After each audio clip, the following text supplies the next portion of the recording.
Hello, good afternoon. Here I am, 12 o'clock. Sometimes people joke a little bit with me because of this time thing, and even more my Portuguese gang. So they're like, oh my God, like I really like to be on time. Thank you so much for being with me again today, and welcome to the podcast, The Coaches Next Door. And today I decided to bring something a little bit, it's not different, but a little bit to reach also all the viewers and all the followers that I have that are not professionally coaches, but the truth is that they use coach maybe more than they think, or at least they want also to use it more in their daily lives. And this is something that I think is so, interesting because being able, because coaching became this, thing that everyone is talking about.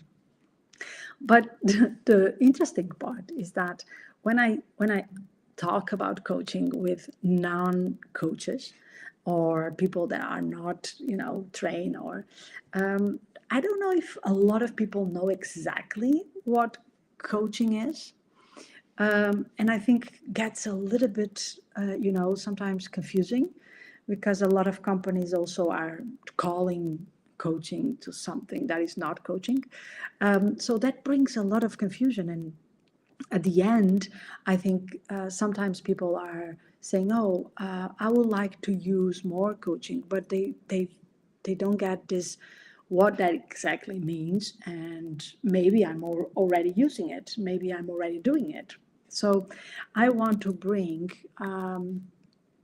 this coaching for non-coaches. So how can we really, use coaching in our daily lives? Now, how can we use this, some of the tools or some of the mindset that coaching brings to us for our day-to-day life? And why this matters at the end? Why matters to bring coaching to a context that is not a session, a coaching session? Why this is can be so relevant? Well, let me tell you that is very relevant.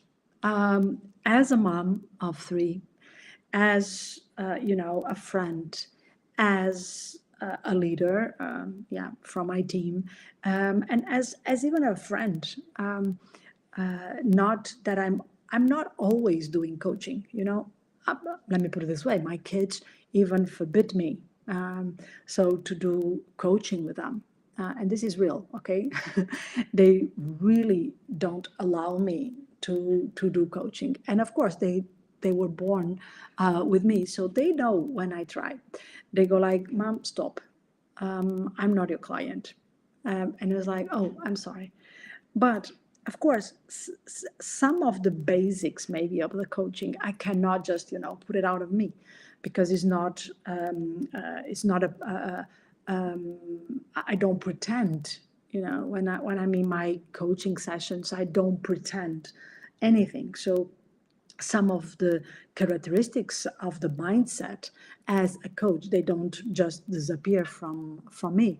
And some are also my natural characteristics that I like.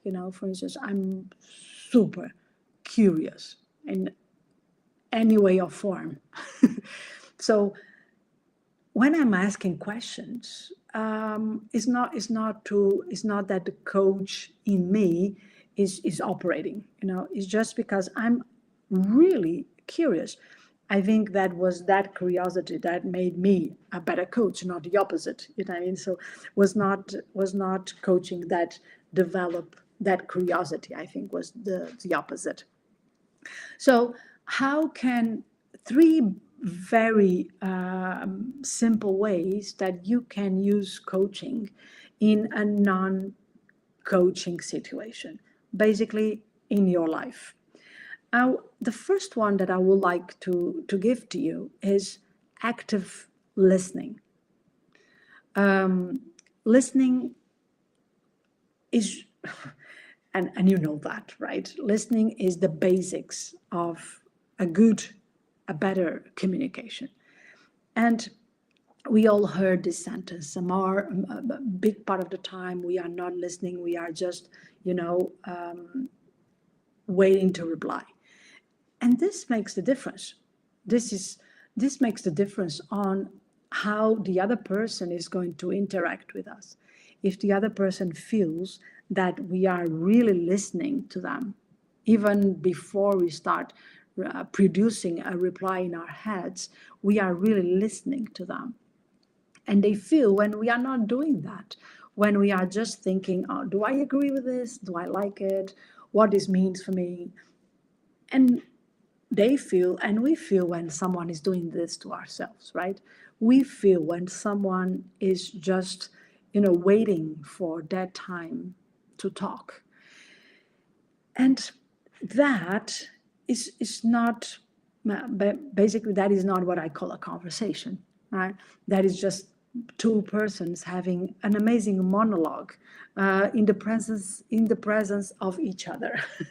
That's how I define this. Okay, when you are with another person and you are just wanting or waiting for your time to reply, or even waiting for your time to tell your story, or even waiting for your time to give your opinion, it's just a monologue. So it's no progress coming out of that interaction. Do you agree with me? And one of the things that really is going to improve your relationships is the capacity of listening to what the other person is saying, listening with detail, paying attention to what is the emotion also that the person brings to that conversation, not only the words that the person is saying, right?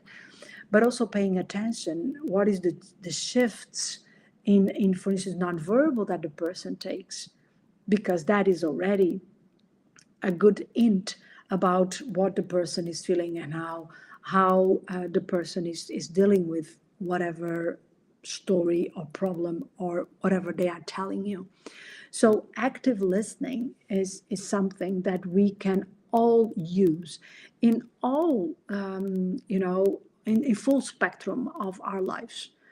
And this is something that, of course, in coaching is, the thing that needs to happen.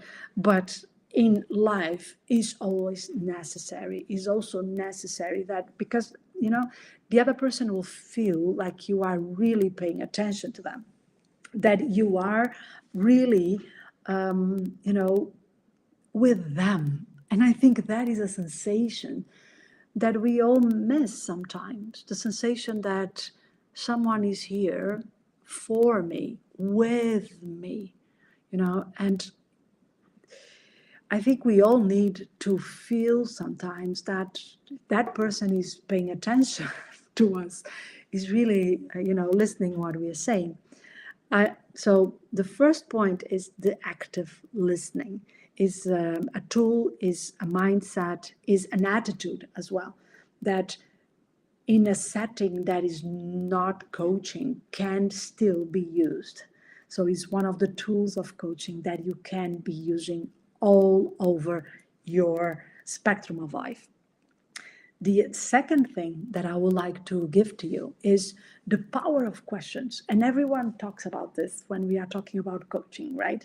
It's like, oh, the powerful questions. And it's like, what is a powerful question to start? But the powerful question is the one that can make the other person create a new perspective, a new idea, a new way of thinking. The question that makes people like, oh, I never thought about it. This is, so you write it down. This is a powerful question. When you are asking something that can make the other person already develop, because to answer your question, they need to rethink whatever story they made for themselves. And believe it or not, this is hard for most part of the people, because even if we know the difference between closed questions and open questions, at least when I'm for instance, in the certifications, I'm asking my students to ask open questions. They end up doing all closed questions. And also, one of the things that I think is really hard for people to do is, for instance, this. I'm going to do it to you, okay? So, how your day was until now? You see what I'm doing? Silence after the question. So I ask the question and then I go for silence because that is the question that I want to ask. But what happens a lot? I'm going to do it for you, okay? So how was your day? Are you feeling good? So I see that you are working. Yeah, a lot of meetings. You know, you seems like people are scared of silence. Feel like we feel this urgency of talking, you know, because silence is uncomfortable or something like that. One of the things that we can learn from and use as from the coaching is ask your question and wait. Ask your question and let the person, you know, gain time to build up their answer, to think what they want to say, to even realize, oh, okay, I never thought about that way. That is when you are really entering the point of asking questions to improve something, solving better your problem, or giving a different perspective, or even changing, you know, some emotional roller coaster that is going on. So when you ask a question, and you can ask open questions, but sometimes it's also like, okay, can you, for instance, this happens a lot when I'm doing more sales, and you know, it's like, can you ask the closed question? Can you be saying, okay, let's sign the contract right now? Can you also close your questions? Not always, you know, is about opening all the possibilities in the world. Sometimes it's saying, do you want this? And this is, for instance, wow, this question, like someone is saying, hey, but I want to do this and I want to be that, and then you say, okay, do you really want to do this? And you're going to see that sometimes people go like, yeah, but, oh, well, you know what? You're like, no, it's yes or no. Do you want to do this or not? Give me a yes or a no. And this is sometimes so hard for people, you know, but this is empowering our communication. Being able to ask the question and to hold and wait for the answer, and being able to navigate between open questions and closed questions. If you do this, you are already a master. You are already a good master in communication, believe me. And even this is powerful in business contexts, okay? So this is also something that you can bring to your world. That is maybe something that you can investigate how to do it better. And we can always improve on this matter, believe me. The third thing that I would like to bring to you as things from coaching that you can use in a non-coaching process or context is the goal setting to bring development. Okay, so a lot of times, and I think we get this a little bit wrong in terms of the goal setting, because we are so used to the goal setting of companies that most part of the times people don't even believe on them. In coaching, that is not a possibility. Okay, we don't put goals with the intention of not achieving them. That is a no-go in coaching. So how can we develop better goal setting and write down and create a goal that we go like, okay, this is for me to achieve and I'm going to get there. one of the ways that coaching uses is really to put all the human aspect in it. So let me put it this way. We want for people to realize what they want to see, what they want to hear, how they want to feel when they are on that goal. Okay, so that's one of the ways that in coaching we use, because we don't want only people to say, oh, but I think this is possible. No, no, no, no, no. I want you to feel it already. I want you to be very aware what will be when you are on that goal, because that is the let's say the biochemical, but also the mindset, but also the, you know, the full embodiment of the goal. And I think this is the biggest pitfall when we are talking about company and business goals, is that we put a lot on the number, yeah? And we don't make people to really say, okay, what this means for you. If this number is coming, I don't know, from above, from the CEO or whatever, what this number means for each one of us. What is the exact thing that can make me give part, of course, of this goal to the company? And this is the translation that most part of the times companies don't do. So they don't get, okay, if I have, I don't know, 10,000 to do, what do I need to hear? What do I need to see? And how do I need to feel to bring that, you know?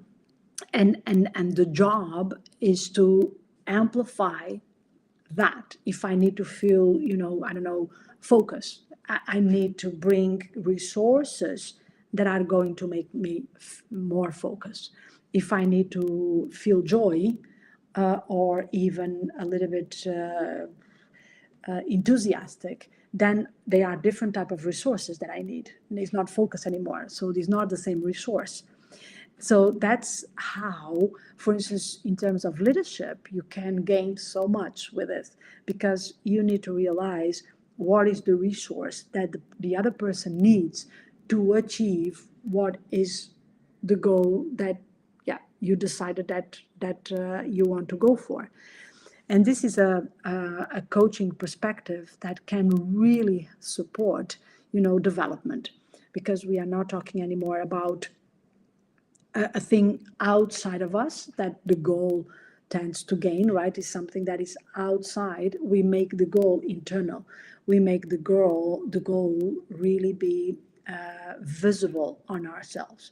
And this is an important part from the coaching that we can bring to our daily lives. So this are the three things that I believe that if you bring to your life, and any context, you can learn it from the success that this brings to our coaching practice. And you can say, okay, I'm going to apply this in other areas of my life. I'm going to repeat them.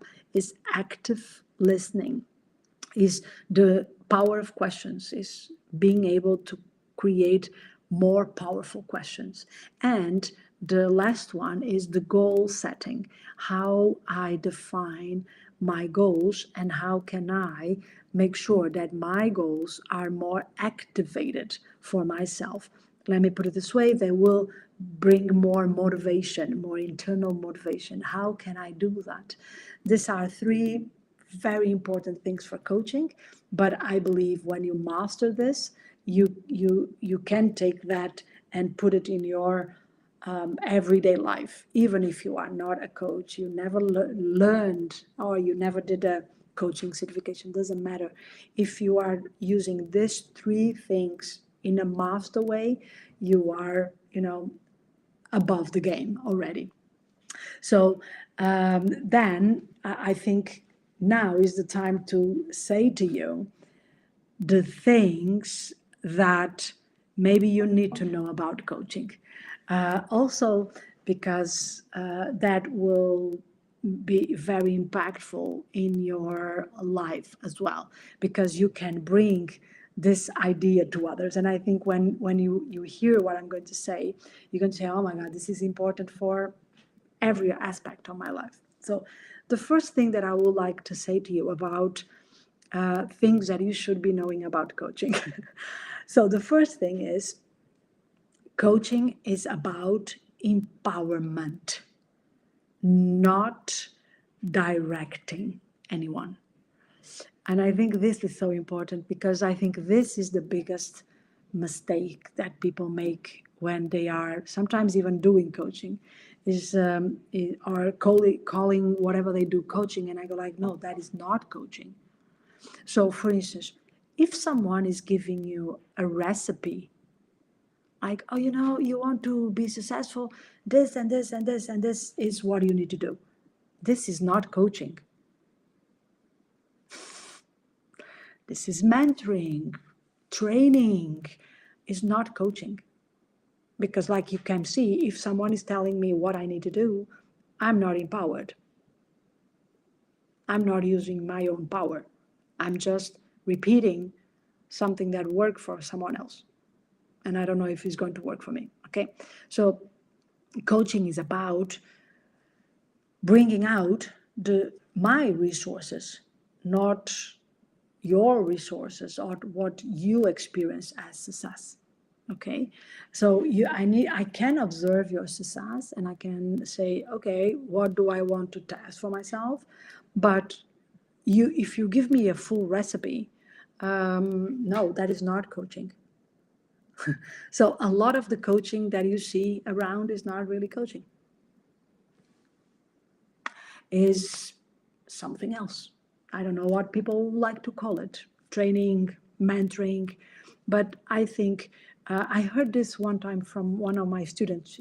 She said, oh, because she was doubting if she wanted to be a coach or more a mentor. And she said, yeah, but a mentor, Licia, but a mentor is not a poor family member of coaching, because it seems like everyone can be a mentor. Like, that's not true. Not first, it's not true. Not everyone is a good mentor. And no, it's just a different technique. You use a different protocol. You use even different tools. Okay. So one of the most important things is that coaching is about empowerment. So you need to be empowered. And when you have this mindset with other people, you are probably also using a little bit of coaching because you are making sure that they bring their own resources. Yeah. The second thing, this is like, for life, building rapport and trust. If you are building that, if you are aware that this is the way to build relationships as well, so this is the way to be in a relationship, whatever type of relationship you have, is to build rapport and trust, rapport and trust. And even when you break rapport, the trust continues. That's the thing. Is even now I was finishing a coaching session with a director of a company, and I was saying, like, you can break rapport, because he was saying to me that he had a meeting, and the meeting, yeah, was a little bit of a confusion and conflict there. And he was saying that the best thing to do was to not engage with the conflict. And I was saying, not necessarily.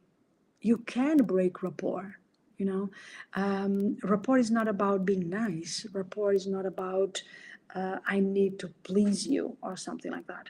Rapport is that I will match your energy. I will match your nonverbal. I will match your voice. I will match your words, so that we are at the same page. Okay, but it's not me being polite or being nice or being a friend.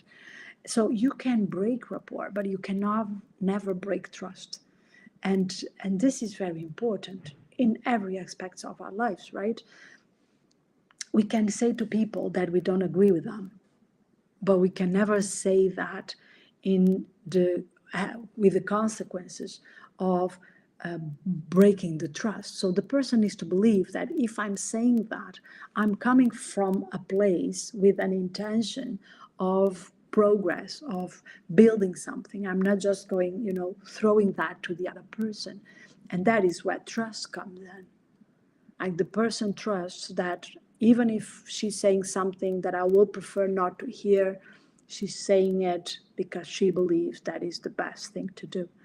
And that's so important. That is so important. I don't know if you have any questions. Maybe I'm going too fast. Please interrupt me with a question if you feel like it. Okay, I'm seeing the chat, so I can reply easily to your questions. So the last thing that I would like to say about this is one of the biggest tools for coaching that you can bring and that you need to know about coaching, and you can use it with more awareness, is the feedback loops. Okay, the feedback loops are what allows people to develop, is what allows people to revise as well what they are doing and how they are feeling. But it's a little thing on this feedback, and that is what coaching does in a very good way, is that feedback in coaching is observation. So when we do feedback in coaching is not on the evaluation, first of all, is not on the let's say interpretation of what is going on, but is in the observation. So is in the description of what is going on. And the difference between these three things is crucial. And let me tell you, as a mom of a teenager, almost out, but another one is coming in now. So that's when you have three kids, that happens. Like one is like, you go like, oh my God, it's over. And then suddenly the other one is starting. So it's an ongoing process. That is so important. For instance, I think that is the biggest moment that I feel like, oh my God, so good that I have this, because we go around in the world a lot on the evaluation. Do I like this? This is right, this is wrong, right? So we are doing a lot of that. And another thing that we are doing sometimes is like, oh, you're crying. Oh, you must be so sad. This is giving an interpretation of our own to whatever is going on with the other person. The big feedback and the most relevant feedback is when I describe and say, oh, I'm seeing that right now you start crying. Why are you crying for? What is this cry? What means this crying? What means for you? And if we will go in the world more like this, I think we will be so much better. All of us, because we will not be in the position of giving judgmental observations to others. We'll be more kind by that. And also, we were not going in the world with, I have I know it all. Like when you give someone your interpretation of what is going on, like for instance, the simple thing of saying, oh, you're crying, oh my God, you must be so sad. You cut every possibility of me saying, first, realizing if I'm sad, me being the one saying I'm sad. Second, maybe I'm not sad, maybe I'm feeling in another way, maybe I'm mad, I don't know. Some people cry when they are mad. Some people even cry when they are happy, super happy, right? So people cry for different reasons. But if you come to me and you immediately give a meaning that is yours, you cut the possibility of me maybe being open and saying, oh, this is how I feel. No, maybe I'm just going to reject you. I'm going to say, no, I'm not sad. No, leave me alone. Rejection. You know, I don't want your map of the world. I don't want your interpretation. You know, that's my emotion. Do you ever get in these situations that people reject your interpretation? That people are always saying, no, no, it's not that. So pay attention. If people are saying that to you a lot, means that you are, you know, coming around like, oh, I know what this means. I know what it is. No, don't do that, because that people will reject you. They will reject you. And at the same time, you are not giving them the most precious feedback that they don't have. You know, I always say, you see more things about me than maybe I see about myself. You know, because you see my face, I cannot see my face. You see my little tics that I cannot see because they are already tics, so I do it without pure conscience. But you also have something that I don't have, that is, how do you feel when I'm interacting with you, right? So being that mirror to me is the most powerful feedback that I can have, because that I don't have. I have myself, right? But if someone is giving me the mirror, I go like, oh, this is how I look like, you know? Oh, I thought, you know, a very silly example, but I think it works. You know, when you go to a store and you look to something, you're like, oh, this is beautiful. Probably it's going to be looking super good on me. And then you go, you try it, and you look to the mirror like, oh my God, this is really doesn't fit me. This is what other people can give you. Sometimes you think, oh, you know, I'm being super nice. I'm saying this in a kind way, or you know, I'm super explicit. And the other person is going to say, no, no, you are not. So that's something that I don't have. And that is the power of feedback with the coaching mindset. So it's not evaluating, is not giving an interpretation or a meaning to whatever is happening, is the feedback that is based on observation, is based on a description, and let the other person tell you what that description means, and let the other person tell you if they like that or not you. Yeah. So this is three things that I would like to give to you as things that you need to know about coaching, because also that now you can choose better. You can choose better. Even if you are looking for a coach, you can choose better. If the coaching is giving you recipe, like this is what you need to be doing, this is how this works, is not a coach, is not doing coaching. Okay, I'm going to rephrase myself. They are not doing coaching. If someone is not building trust, you don't feel that you can trust that person, probably they are not also doing coaching. But also, if the person is giving you feedback in the points of saying, oh, this is not what you should be doing, or even saying to you, oh, yeah, now that you do this, this is the meaning, they are also not doing coaching. And at the same time, you can take these three things to bring a coaching attitude for non-coaching situations. I hope that this all makes sense to you. And if you have any comments or any questions, please let me know. I'm going to make a summary of what I just said. So, three things that you can use that are tools from coaching that you can bring to your life. First of all, listening, active listening. Okay. Second of all, the power of questions. Yeah. And third, the goal setting that we use in the coaching sessions. The three things that is important for you to know about coaching. Coaching is about empowerment, the first statement. Coaching is based on building rapport and trust, the second statement. And feedback, in the point of being the mirror of the other person, is the tool for development and growth. I hope you enjoy this session. As you know, I'm here all every Tuesday with more insights about coaching and about mentoring as well.